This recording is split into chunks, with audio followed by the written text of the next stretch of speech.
Good evening, captive audience. Don Anderson here. And I brought along Leslie Schneider, who's going to be replacing the irreplaceable Sonny Danforth. But Leslie's going to be joining us on a weekly basis here on what we call Wonderful Wednesdays. Thank you all so much for joining us. I'm going to turn this over to Leslie to give you a little bit of an introduction to her background. And I'm so thrilled to have her as an add to our captive audience team. So, Leslie, take her away. Thanks, Don. Hi, everyone. I'm Leslie Schneider. I'm a native San Diegan. I have a varied background in different industries, but for the last several years, I've been working with a private all boys boarding school here in town. Before that, I was on the school board for the Encinitas Union School District. So I have some personal experience and you know interactive experience, I guess you could say, with school districts and the functionings of schools and kind of the mandate of schools, here in town. Yeah, I've been involved with local politics and just enjoy being informed and having, robust conversations with people who agree with me and sometimes people who don't. And I like to see where things lead. So I'm happy to be here, John. Appreciate it very much. No, that's outstanding. And she's a fellow resident of another crazy state here on the left coast. We have Oregon, Washington, and California always vying to see which could be the most communistic, with an occasional throw in from Hawaii trying to give us a little competition. But California, Washington, and Oregon are certainly at the forefront.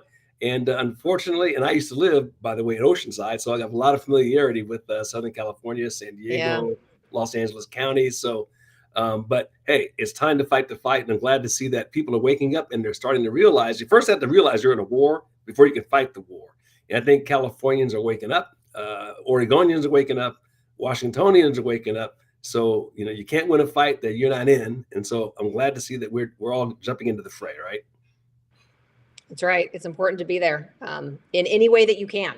And it Yeah, can be, absolutely. some people, everybody has a time in their life and what they can give at that time. And so Mhm. I'm not, in politics anymore. And I'm happy to not be directly involved in politics, but I definitely support candidates and like to have, those conversations. And so anyway, happy. Outstanding.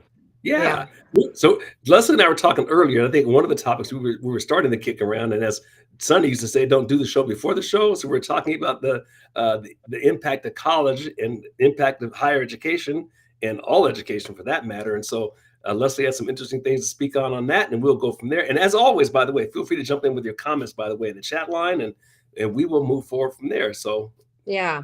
So sure. there was an article that I saw this week that talked about how the faith in the value of a college education has been sinking.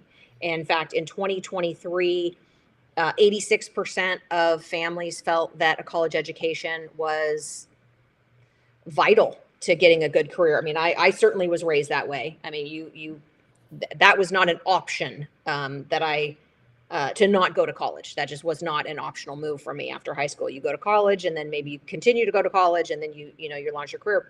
So, 85% of people in 2015 felt that college was a good investment. Now only 56% of families think it's a good investment. And I think we can see why. I mean, there's so many nutty degrees that are being offered. We see all of the bad behavior that's happening on campus. Many of us are working with recent grads and can kind of see that the structure and the discipline and the initiative isn't the same as it used to be. And I don't think it's because people are bad. I think they just haven't really been given that structure, and maybe even the expectation has been set for them to work in a certain way. As like you and I were certainly trained to work and still do to this day. So it I mean, I have two kids. I have one of a daughter who's in community college, and I have a son who is very clear that he has no interest in going to college. He wants to go in the trades. Mhm. And there are great careers and great incomes that can be, accessed by going into the trade. So I'm completely in support of that. I follow Mike Rowe, Don, I think who doesn't follow Mike Rowe, I right? do Like also. dirty, Exactly. dirty jobs. Exactly. I mean, like it's so fun. And I just love how he's highlighted that you really can build a substantial life and career without Mhm. going to college. Mhm. I Yeah. mean, did you ever get that message when you were going through? Yeah, no. So I was the same as you in that we thought college was an assumed thing for me, and my wife and I assumed that we would our kids would also go to college, and both of us we did the undergraduate thing, we did the graduate school thing. But if to go back and by the way, I have four kids, and none of them, two went to junior college, the other two aren't going to any at all, and they're doing a different route, and they're all doing fantastic. A couple of them own their first homes already in the West Coast, which is no small thing to get that done before you're 30, right? So we totally agree with the philosophy of not going. And the reason is because the degree is not what it was worth then. And there's a number of things around that. The first thing is when we went, you'll laugh when I say this, tuition at the University of Oregon in 1978, I'll never forget it, it's $186 a trimester. So get your head around it. 186 bucks a trimester. My roommate and I paid $110 a month for rent, so 55 bucks each. And I had a work study gig that paid like 4.5 bucks an hour, and I got out and owed like 2,000 bucks, right? So just from a cost standpoint, it made a whole lot of sense then. Let's say you blow 4 years taking underwater basket weaving, you're only out 2 grand basically, right? Now, obviously, there's an opportunity cost to that, right? But those kind of silly classes weren't available either, which goes to the next thing. You need to major in things where there's going to be a return on the dollar invested. And what we've done is we've got a whole generation that has been lied to by the generation ahead. I shouldn't say lie because many of us didn't know it was a lie, but now it's pretty obvious that it is. What else would you invest on something, walk out $100,000 in debt, and then get a job as a barista at Starbucks and consider that successful? That doesn't make any sense. If you Mm-hmm. are investing in financial products, you have to sign waivers and you talk to your financial advisor around you're aware of the potential return and all that stuff. But we don't do that with college kids. So we hang them with a debt they can never get out of. The only kind of debt that you can't get out of in the United States, by the way, is like college loan debt. And then they graduate when they're 22 years old with a $100,000 albatross around their neck. And this is the other thing. Remember, only about 33% of them actually graduate. So let's say you go 2 or 3 years, you pile up 50 grand in debt. Guess what? Because you didn't graduate doesn't mean they're forgiven the debt. You Yeah. still owe the 50 grand Oh and you don't yeah. have a college degree on top of that. Oh The yeah. whole thing is just wrong. And it's great that more and more people are waking up to that fact. Yeah, yeah. Well, as we were talking earlier, there's a stat out there. That's kind of a recurring data set that's updated every year. Mhm, Tom Mortensen and the Pell Institute for Higher Education produces this, and it's called "For Every 100 Girls," and they mhm, march through for every 100 girls as compared to boys, and they mhm, they look at all the things, whether it's health related, whether it's education related, career related, mental health related, safety related, crime related. But like as an example, for every 100 girls aged 15 to 24 years who committed suicide, mhm. so 100 females, there were 390 males who committed suicide, Wow. 15 to 24 years old. Mhm. For if you move up 25 to 44 years old, 100 females, men, it increases 405 males. Wow. I Wow. mean, it's staggering. And then you start to get into things like uh, opioid addiction. You get into um, in prisons. Mhm, It's off the charts. You go to educational attainment. For every 100 women age 25 to 29 who have an associate's degree, there were only 83 men. You go to bachelor's degree, it's a little bit higher, 86 men. But girls are achieving more academically, which means that they're going to go into, generally, they're going to have more success in their career. Now, of course, we're talking about how universities may not be it. mhm, But, I think it says something that women are still striving and achieving, and men are kind of checking out. And, there's a lot of questions around why men are checking out and when they exactly check out. Um, mhm. and a lot of the studies show that it kind of starts at the very beginning. I mean, the number of boys who are starting kindergarten late is greater than girls. The number of boys who are being diagnosed with developmental disabilities is greater. The number of boys who are being diagnosed with oppositional defiant um, syndrome or behavior is greater. ADHD medication higher. I mean, it's everywhere. So special education. So the boys are being expelled at greater numbers than girls are. And so that just sort of carries all the way through. If you're being told you're a bad boy and you have problems, and then you're kind of being kicked out of the system, how are you really equipped to then move forward and achieve, academically, in order to kind of set you up for, where you're going to go with your career? Well, I love that. Yeah. Yeah. So I kind of mentioned Mike Rowe earlier, and I love that he's providing scholarship opportunities for, people that want to go into the trades, and that's for boys or girls. Anybody who wants to go into a trade, he's gonna make that available to them. So I just, yeah. Well, I just hope that. Sorry, I just hope that people. I mean, I'm looking at my kids, going, I want you to. I don't care how you get there. I just want you to be self-sufficient, happy, productive people.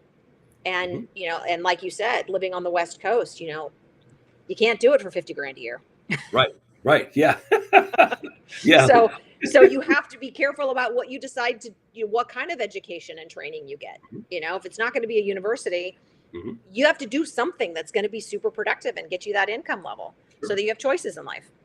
And here's the thing, we've had for a long time, probably the last 20 years for sure, an anti-boy and anti-male, larger popular culture, popular media.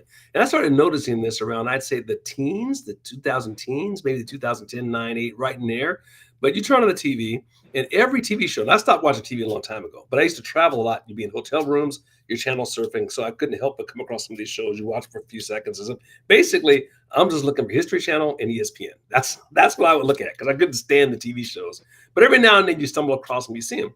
And without fail, if there's a father, he's shown as like a bum, a dummy, a stupid, El Stupido. The children are mocking them. The wife or the woman is seen as the strong person, the smart person. You see this all the time. You turn on, you watch TV movies. All you see is women in strong roles and men presented as idiots, as bumblers, as dummies, as tumblers. So they've been pimping this for a long time. Then you go back to basic physiology. We're going to stick second and third grade boys in a classroom, a chair, and expect them to sit there. And 90% of the time, the teacher is a woman.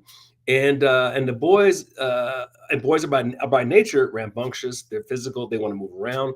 Girls are most likely okay with sitting still and listening to talk. So it's advantageous to them. And then the female teacher, and there's been studies on this as well. Boys are loud and respond to people who are loud back. The teacher gets offended by this, puts them further in the back where they can't hear, not pay attention. And then we shoot them up with Ritalin, because they're doing what boys would naturally do. So it's no wonder that they're completely turned off with school by the time. And I remember we homeschooled all of ours. And I remember, like, my first son. So our first kid was a girl. And she sat quietly and listened to homeschool. Everything was like wonderful. Then the boy came, and dude was all over the place. And we have a big room upstairs that we set up as a homeschool class. And finally, my wife just gave up on him sitting still. And we began to notice something. You'd be reading to him, and he'd be flying all over the room. And you start asking questions, he heard everything you said, and he repeated right back, right? Yeah. So, so that's how he learned. And so we've got this school system that's anti-boy. And so you get the outcomes that you would expect to get. And then the other side of this too is, and these are for the women who are successful and go through this thing.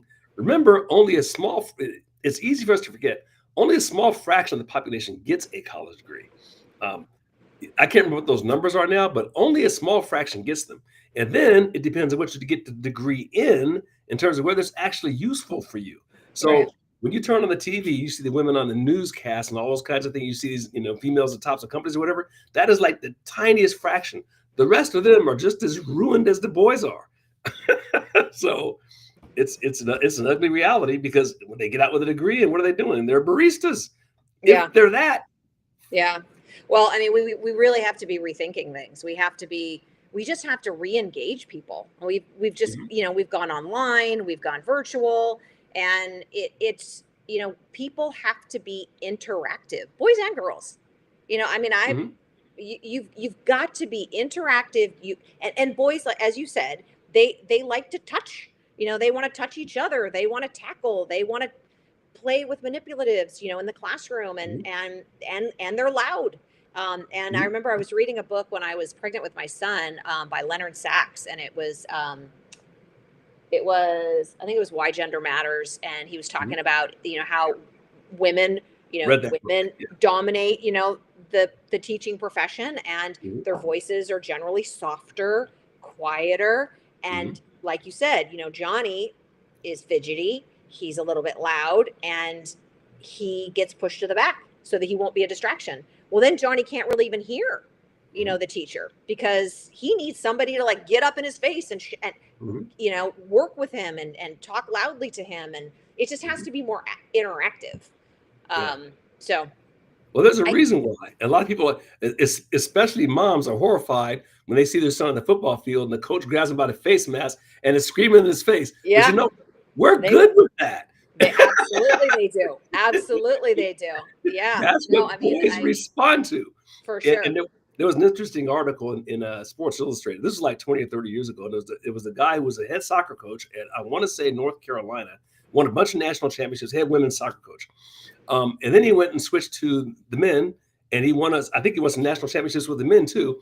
And he got in a bunch of hot water because he said the obvious: I have to coach them different. And the left wing media lost their minds because the guy was saying the obvious. He said, with the women, I have to reason with them. I have to give them examples around why we do things and give them strategies and explain to them the why and persuade them to do it. With the boys, I just tell them what to do. I just scream and yell at them, and they're good. Yeah. So this is like common sense. Anybody who's been around the two genders knows this stuff, but the Right. left wing media, who's constantly trying to persuade us that men and women are the same, and you can go all day long on this topic with the whole LGBTQ and the man is No, it's yeah, what is it's a woman and all crazy. that. Yeah, We are different. That doesn't mean one is better than the other, but we are different. Thank goodness for it, for by the sure. way. For sure. Yeah, for sure.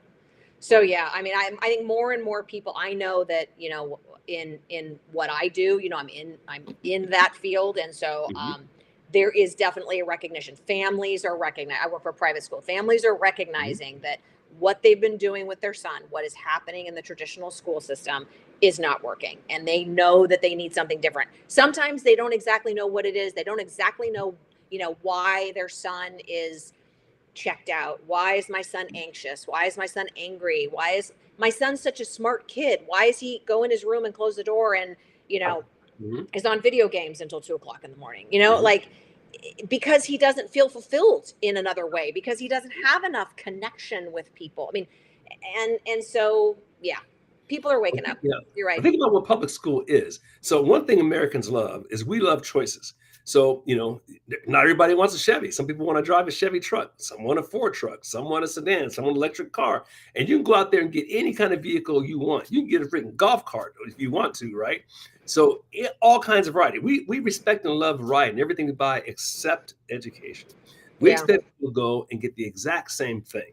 And if there's ever anything that needs to be designed and tailored, is how you're going to raise your kid. Because let's face it, you cannot separate education from indoctrination. The two go together. And we used to know this and step back and realize that as recently as I got to my dad, who was born in 1920, he went to a one-room schoolhouse in Louisiana in the 30s. I don't have to tell you what that was like, right? Finished with an eighth grade education. But with that eighth grade education, was able to go into the army, be there at 20 days after D-Day, uh, you know, fight in Germany, do all that good stuff, figured out how to work on tanks because men learned how to fix stuff in those days, right? And all the GIs did this, left, became an electrician, no education. This is just hands-on, figuring it out on your own, and worked on machines his whole life and retired, had switched to the post office his last 10 years after working on cars for like all of those years, with and what we'd call an eighth grade education. But I'll tell you that eighth grade education was better than like a 12th grade. absolutely, absolutely. I Those, was yeah.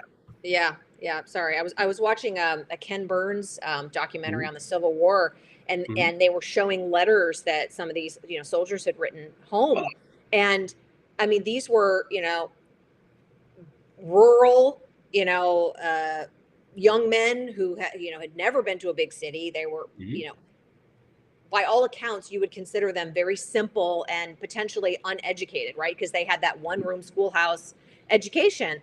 But mhm, these letters were beautiful. They were descriptive. They were so meaningful and full of emotion and the cons. I mean, it was just, expressions of love to their mhm, family and describing, the emotions that they were having when they were, I mean, mhm. it was, they were very complex. And I thought, oh my gosh, Well, let me reading some of the yeah, things that from mhm. students today, where you see these man on the street interviews where they say, "Who's the vice president?" And they don't know, or When was the war? 1812? I don't know. yeah, Yeah, it's incredible. And yeah, you look at that stuff and you go back and you realize what were those one-room schoolhouses? What they were was really mini private schools, you know? oh, of So the course, fathers yeah, got together, threw their money in the bucket, hired a teacher, and the yep, teacher taught things they wanted taught. So they weren't teaching a bunch of crazy stuff. yeah, You can bet your bottom dollar they were saying the Ten Commandments, they were saying the Pledge of Allegiance, they were My Country 'Tis of Thee, and it was math, reading, writing, arithmetic, and they did that in a short period of time, and that's why and how that works so well. When we graduated to a point where, say, it's starting in the 50s and 60s, where you have this massive public school districts where the parents have no say so, no control. A lot of times, the curriculum is dictated from somewhere else. And then, as of the last 30 years, the parents literally locked out of even seeing what their kids being taught. Are you kidding me? yeah, My parents would have yeah, rioted if that was the case. So yeah, yeah, yeah. and, So and there's teach there's yeah, anti stuff that parents would never want. Anyway, for sure. Well, people are recognizing it, and so I think I hope we're gonna see some changes, especially with you know defunding the Department of Education and pushing all of that responsibility and the funds back to the state. So there's going to be a lot more accountability. Parents are going to be going to their local school boards and then going to their county supervisors and then going to their electeds at the state level. It's going to be hard to hide. you oh, know there's absolutely, going to be loud voices at all those meetings, and they can't just yeah. point to Washington and say, oh, Mhm. blame those guys. Right. Yeah. Well, they're going to be accountable for results. And this is one of the things I think this is another thing Trump has done is they're pushing dollars down to the state level so that there's an opportunity for you to take your tax dollars and then pay for private school. Right Yeah, now, the states are going to absolutely hate that, and we know the teachers unions are going to hate that. But the, yeah, the only the only fix to the public school system is competition. I'd love to abolish the whole thing, to tell you the truth, but short of that, you got to provide it with competition. So parents will be able to say, "Hey, I could send my kid to the public school, or I could do it myself, or I could send the dollars to a private school." yeah, And what we're seeing is people are already responding to this.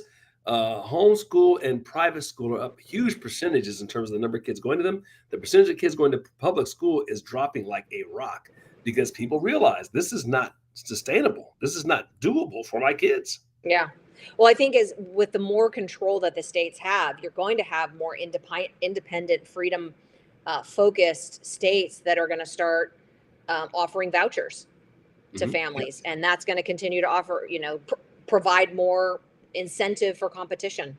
Mhm. And I think that's always the best way to find the best product. So Yeah. so Yeah. anyway, It's true. I know that you wanted to talk a little bit about homelessness, and that kind of relates to families as well, and Yeah. advancement of our society. So Right. Yeah. And so I think as a related thing to that is this immigration issue, which bleeds into the homeless thing.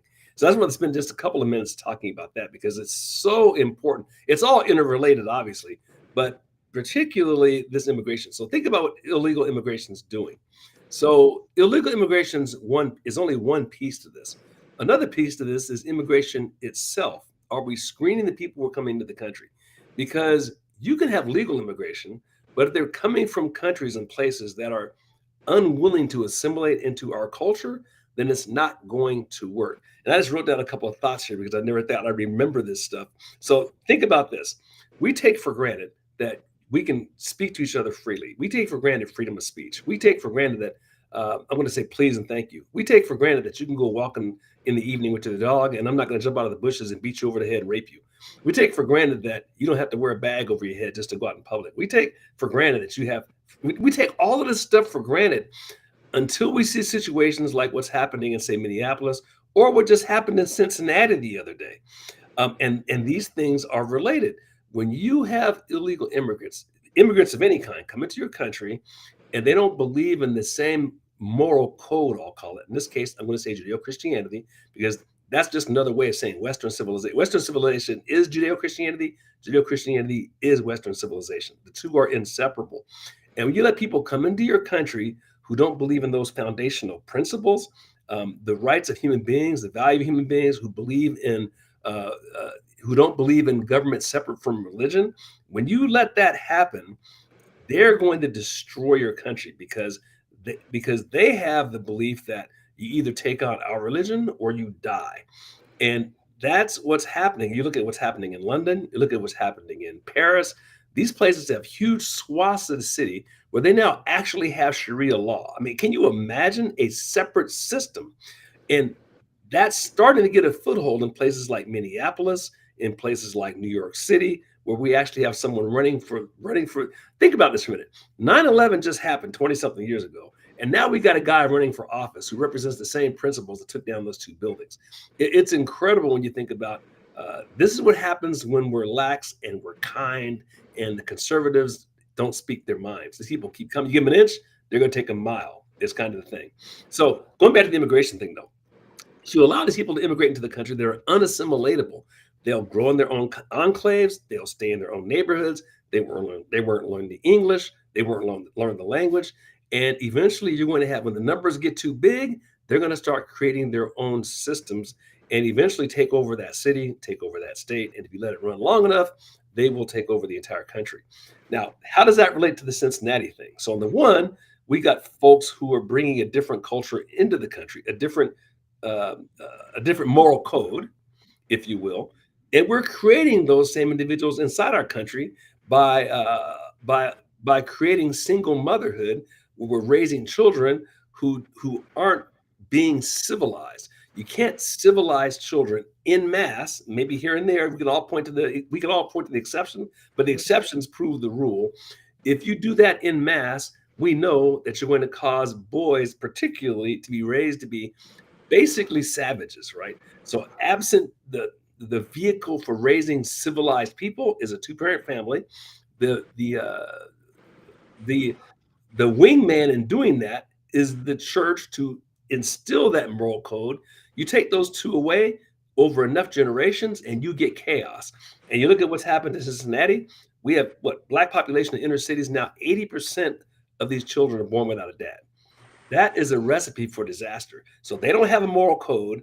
And I think a gang of them just jumped on, and I don't know all the details associated with that, but I saw kind of the stuff in the news and just beat the daylights out of this older white couple. That sort of thing you never would have saw when I was a kid. I grew up in a black neighborhood, and every single person in the neighborhood had a mom and dad. You never saw that kind of stuff back then.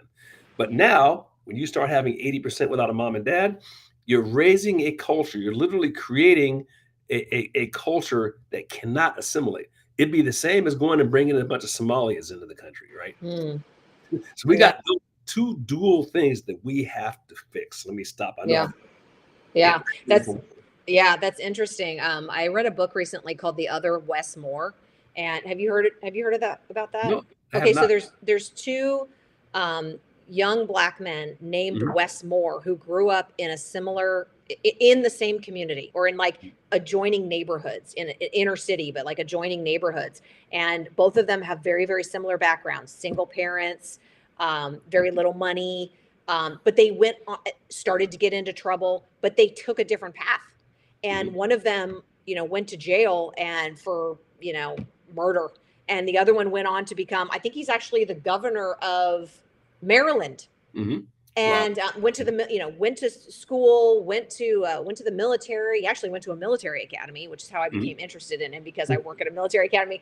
And then and just has become a successful individual. And he found out about this other Wes Moore, and he went and started a friendship with him, and was visiting him in jail, and then Mhm. continued to stay in contact with him in writing. But it's just a perfect example of how, yeah, there is brokenness. There is definitely brokenness in our communities, but how the freedom of choice still exists. There's still opportunity for somebody who wants to take the right path, but there's just so much incentives to take the wrong path in Mhm. these places. You've got, the one Wes Moore, who went on to be successful, was, Mhm. dabbled a little bit in gang activity and drugs Mhm. because that's who had the money, and his family was hungry. Mhm. So, I mean, can you blame the guy? Right. There's a definitely a compassionate argument to be made for, well, he's got to save his family, but obviously we know that that's not the right choice in the long run. And Yeah. Well, and see, here's what the left does. So the left tells you that the government will rescue you, that you can't save yourself, that you're too impoverished, you're too oppressed, by the larger system. There's too much institutional racism or whatever word they want to make up. Here's the equivalent of this. Can you imagine a football team, a football coach who goes into his locker room and he says, guys, there's no way we can win this game.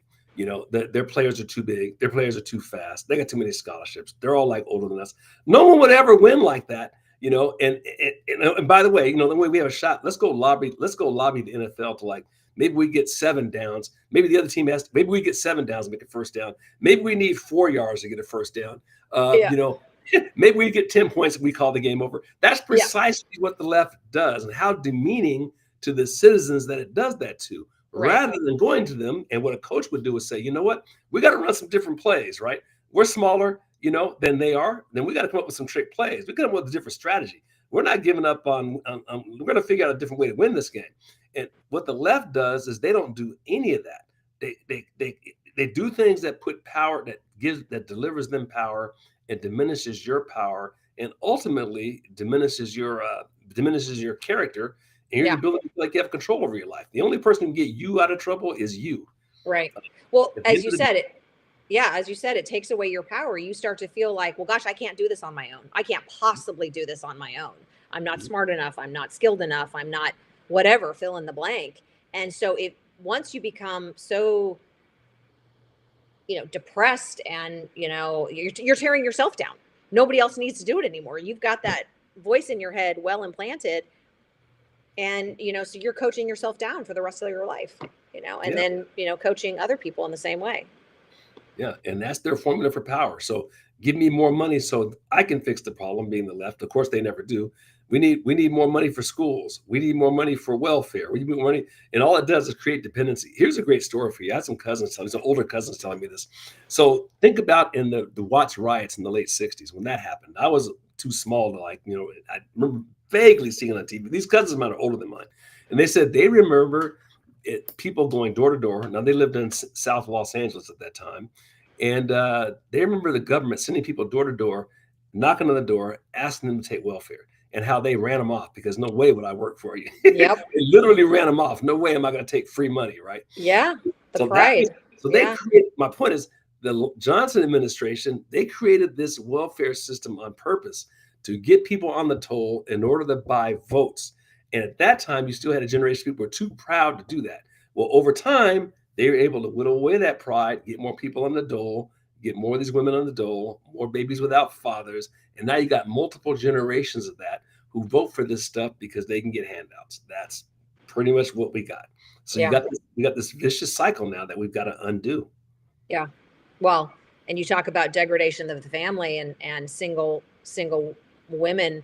I mean, that's, Margaret Sanger intentionally targeted, Black inner city neighborhoods, to set up all of her Planned Parenthood locations, because she, she was actually, extreme racist, and so that was part of her plan. But yeah, it's just terrible that it's an intentional plan. It's an intentional, because it's just so pervasive and effective. There's no way it happened by accident. No, it is strategic. And I love that you said that about Margaret Sanger. So this is how bold they are. So the Planned Parenthood outfit in Portland is actually on Martin Luther King Boulevard. You can't make this up. It's actually located on MLK. I grew up pretty close to that. And I don't know whether to laugh or cry whenever I drive by it. But that is the strategy. So the strategy, we're going to kill off as many poor white people as we can. So they target them. We're going to kill off as many minorities as we can. So they target them. Heaven help you if your kid has Down syndrome or something like that. We're gonna definitely kill off them. It was Adolf Hitler's crew who basically took. They used to compliment Margaret Sanger on her strategies, Yeah. and so much of the general public doesn't know this stuff. I'm often shocked Yeah. at how little they know this background. Yeah. Yeah. I mean, it's not hidden, it's really right out there. So yeah, gross. Yeah, I know. All you can say, it's so bad, and they become so emboldened over the last 20 years. I mean, the things that they would never say 30 years ago, they out and out say now. So I don't know if you remember. I can't remember the guy's name. He was running. He was governor of Pennsylvania. His son became governor of Pennsylvania later. I can't think of the guy's name now, but he was a Democrat and he wanted to speak at the Democrat National Convention. This must have been like 84, 88, somewhere in there.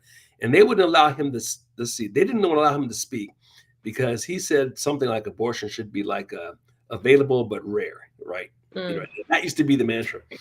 Think about where they are now. They're talking about partial birth abortion. They're even beginning to have the conversation around whether you should be able to kill your child up to age 2. They're actually having those discussions on the fringe. Remember, it was a fringe discussion to have abortions up to like 9 months. Now that's not even like a discussion, right? So they keep moving the needle. You remember the Man Boy Love Club, NAMBLA, I think it was, right? I Oh, remember the early yeah. 80s, Yeah. laughing about that. And now that's a thing. Well, we need to lower the age of consent down to like 15, maybe lower it down to 12. They're actually having serious conversations around those kinds of things. That was Wiener, I think, who proposed that of Yep, lowering. yep. Yeah. Ugh. Yeah, exactly. So we have to recognize that we can no longer be kind. Kindness kills.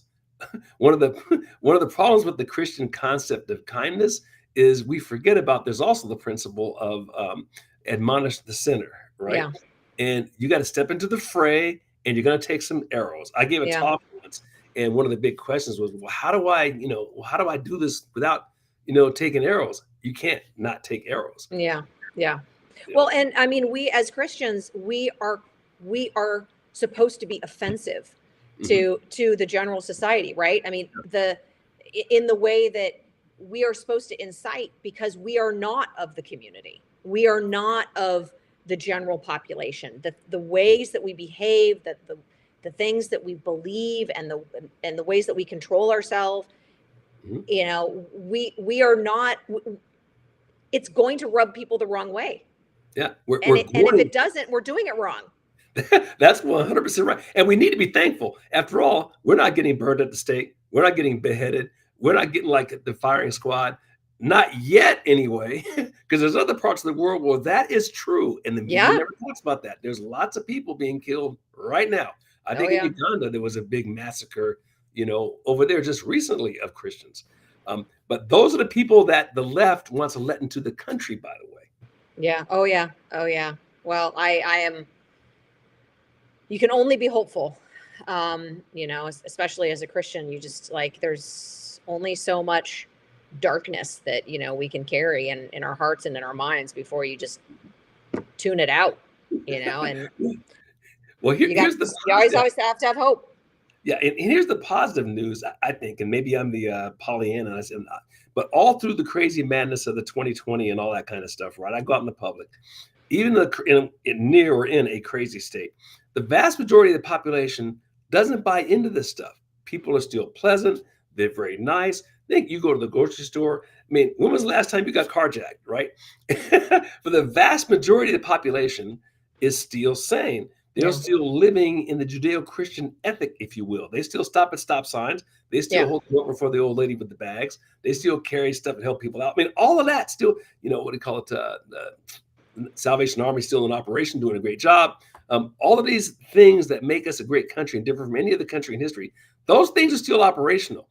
The media focuses on those small parts of the country where people have completely lost their mind. Yeah. And yeah, in those blue cities and those blue zip codes, that's the case.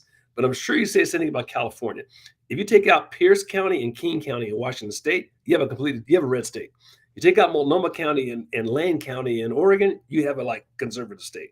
I'm sure you take out LA County and San Francisco County, you have like a red state. So the majority of the population has not, even in these places, have not lost their mind. They just want us to think that.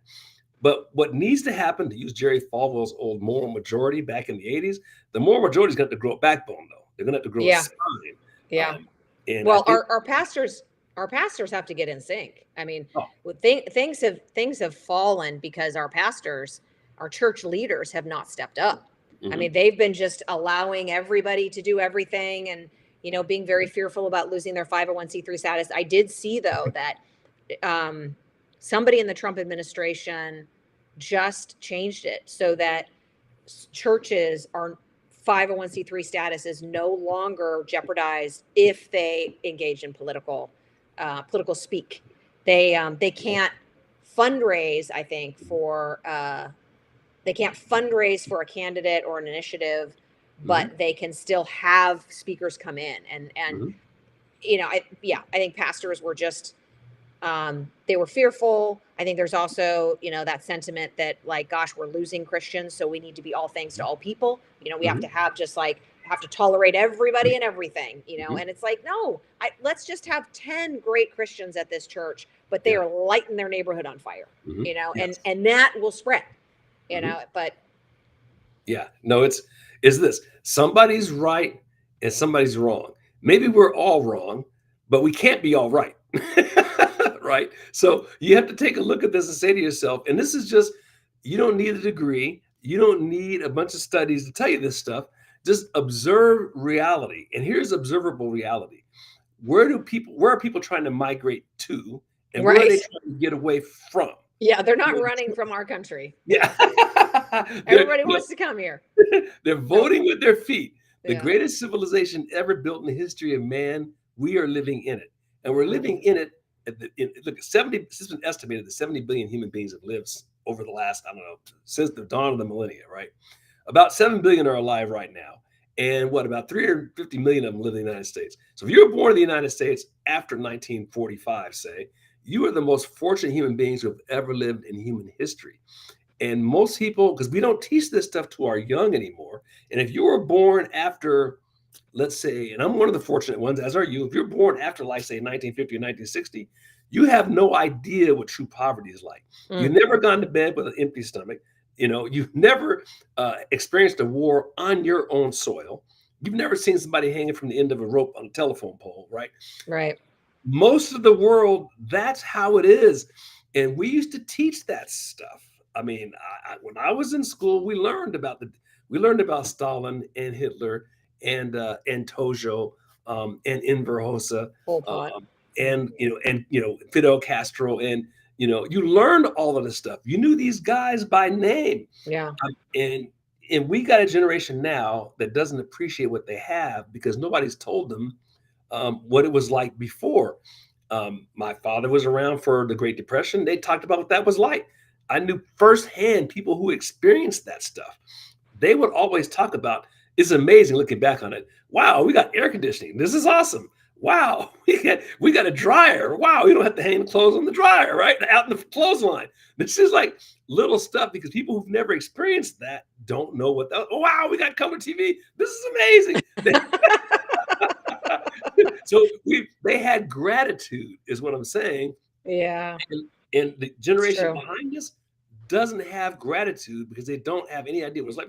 I tell my kids all the time, turn on that water faucet right there. Do you realize how amazing that is? Turn on that light switch. Do you know for 6,000 years of human history, you couldn't do that? My great grandmother had a kerosene lamp that we used to keep, right? And I used to play with it as a kid. You know how I used to, when they wanted light, you know what they did? That right there, baby.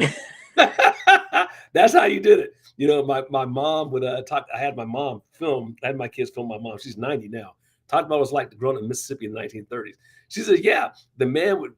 There was no cars, by the way. Cars were invented, but she was in a little village, and the horse would come in. Um, Everything was on a horse back then. They had a horse business. They had lumber with those giant horses back then. That was the family business. But once a week, a car would come in, and it would be the Iceman. They made the Uh-huh. ice box, right? So that's how you got refrigeration. And my kids are just like in stark amazement listening to this. Oh, Yeah. you wash the clothes. We had like one of those things you wash clothes with, a A scrub little thing. washboard. Yeah. Yeah. Washboard. Here's how you wash the clothes. You go down to the river. There was a well. You want some water. You go over there. You go to the bathroom. Well, that's across the field. There's like an outhouse over there, right? And you just wash them. That's what life was like in living memory. Yeah. But Yeah. no one's telling these kids this stuff.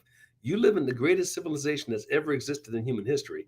And if Yeah. we got rid of all of that, could you survive? Do you even know how to survive? Well, I actually saw somebody put in the comments about Job Corps and the value of Mhm. Job Corps, and Yeah.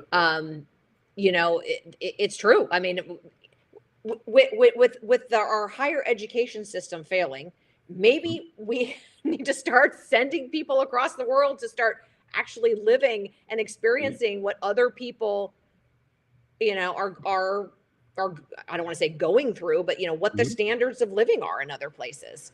Sure. And I mean, you could join the Peace Corps, or you could do it as your Mormon mission, or there's all sorts of segments of society that do it in a different way. But I think that's very valuable. If No, these yeah. people are checking out, okay, let's put them to good use. You Right. know? No, completely understand. I think there's value in those kinds of things. I mean, you look back and I'm sure, in my neighborhood, everybody got a job when they were 14. You just went out and Right. got a job, right?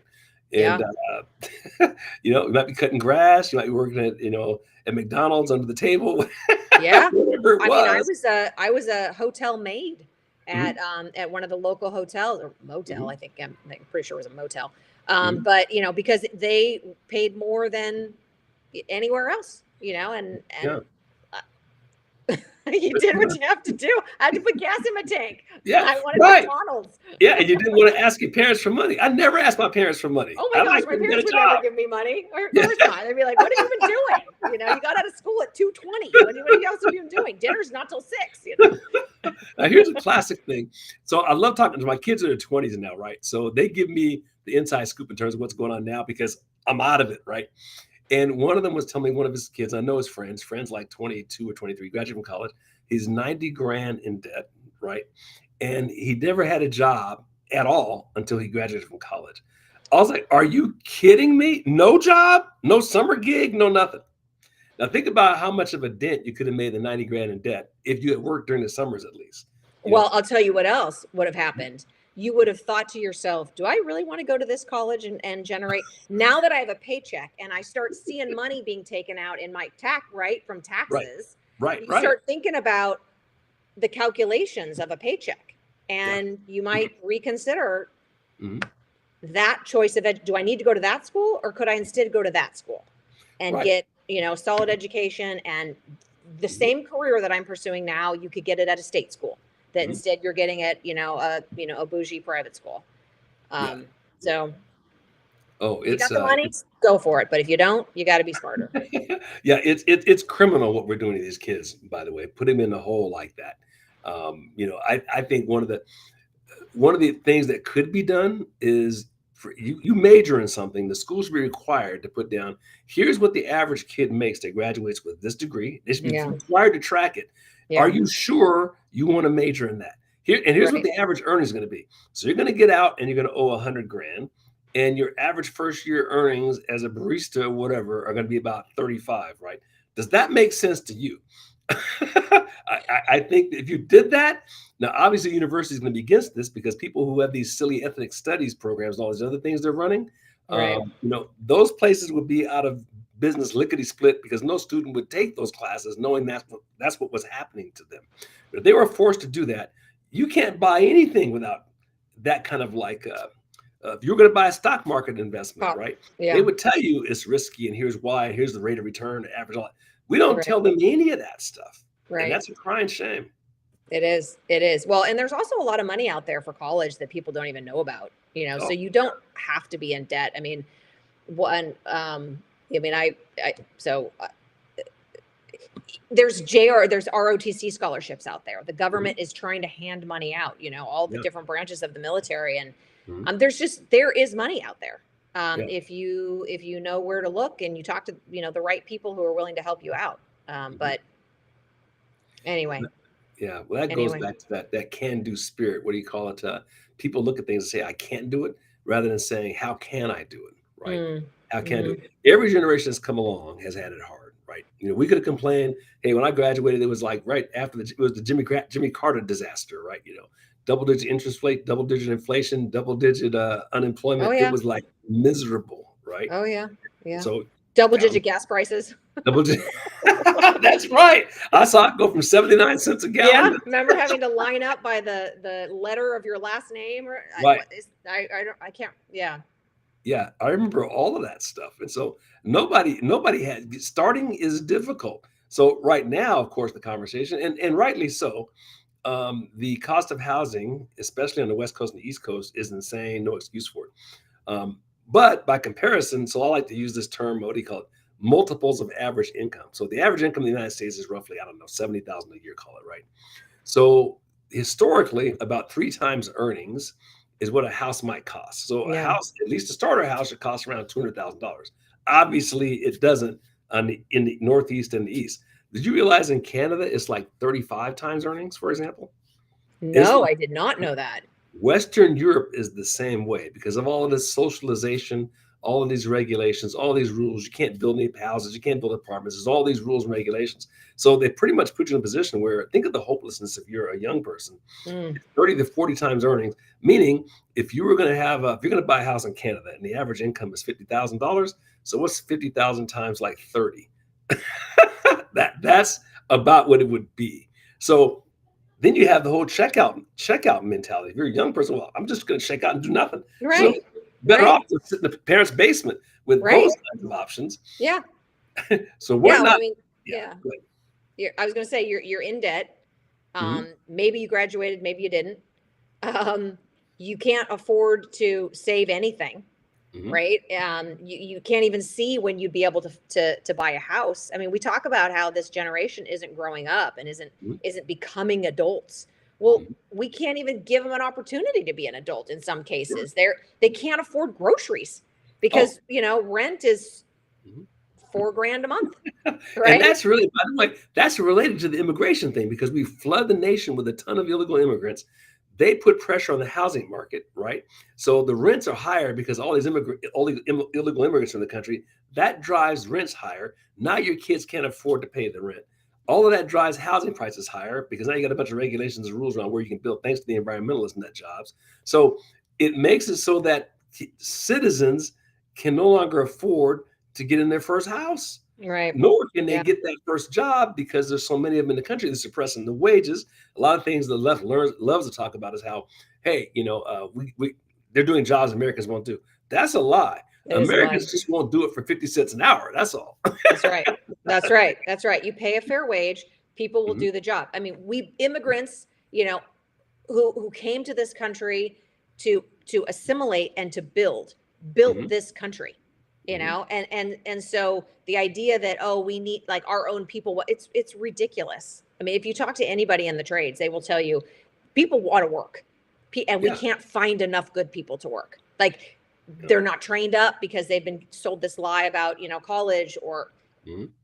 we need to start using our people to rebuild this country. And our people means whoever wants to be part of the project. Right. Yeah, yeah.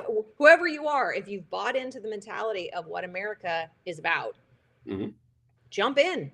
you Yeah. know help us put ourselves back Yeah. together. And I tell Humpty you, Dumpty. yes, Humpty Dumpty, put it back together again. I tell you, one of the things I love most about what Trump has done, and there's a lot of things, but I think one of the best ones is the use of these tariffs Yeah. to force uh, uh, the manufacturing positions and manufacturing companies back into the United States. Yeah, I do Yes, too. all that. It's a national security thing as Yeah. well. You can't Yeah. be reliant on China of all countries Yeah. to be building your stuff. Right. So we need Yeah. to force that back into the country, and that's precisely what's happening because we need to make our own stuff.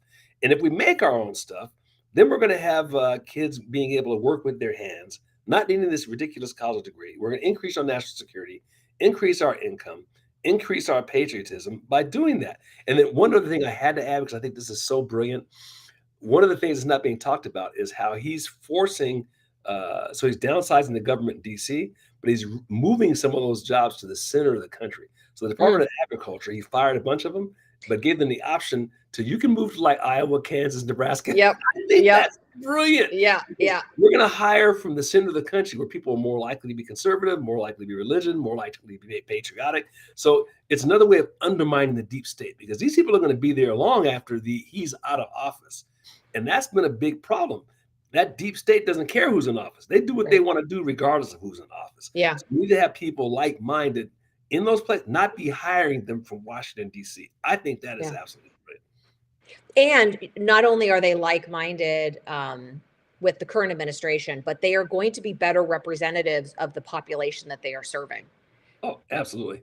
You know, they these people, lobbyists, whoever, they head to Washington. They never go. I mean,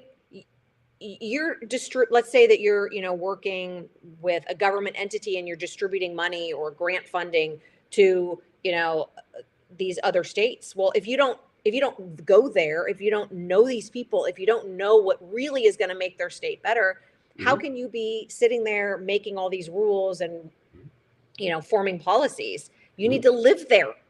I mean, that's why term limits are so great, because it's like, get out of your government job and your bureaucratic head and get back into the communities that you're supposed to be serving for a short period of time, and then go actually be a part of the community and produce something, start a business, teach, whatever, raise a family, but be of the community, in the community. That's 100% true. And you're much more likely to be able to represent them if you know them. So if you're sitting across the dinner table at Thanksgiving and you're from Iowa, and your brother-in-law is a wheat farmer, and your sister works on some other agriculture, maybe business has to do with repairing like agricultural tools, you're gonna know a lot more about that business. And you can't just make stuff up that based on what some liberals think who've never worked in the business, which so oftentimes happens because they don't live in reality. So now you're going to live in reality and be more likely to put in policies in place that are actually likely to work. So and if they don't work, you're going to hear about it. Exactly. You're going to school with their kid, you're at the grocery store in line, with Norma, and she's going to tell you. Right. Yep. No, that's exactly right. And that's what we want, a responsive representative government. And I think we can get back to that, So, we blew through 57 minutes, pretty quick. I knew that would happen. So audience, I think it's probably time for us to sign off. Thank you so much for engaging with us. We really enjoy you as always. Thank you, Lori. Lori tells us we did a great job tonight. I appreciate that. Thank you. Yeah. And thanks for welcoming me, John. I appreciate it. I'm happy to be here and part of the conversation, for sure. Absolutely. So glad you're here. And Leslie, don't go away. Everybody else, we're going to turn you off, and you guys have a great week, and we'll see you next wonderful Wednesday. All righty. Let freedom ring. That's right. Good night, everybody.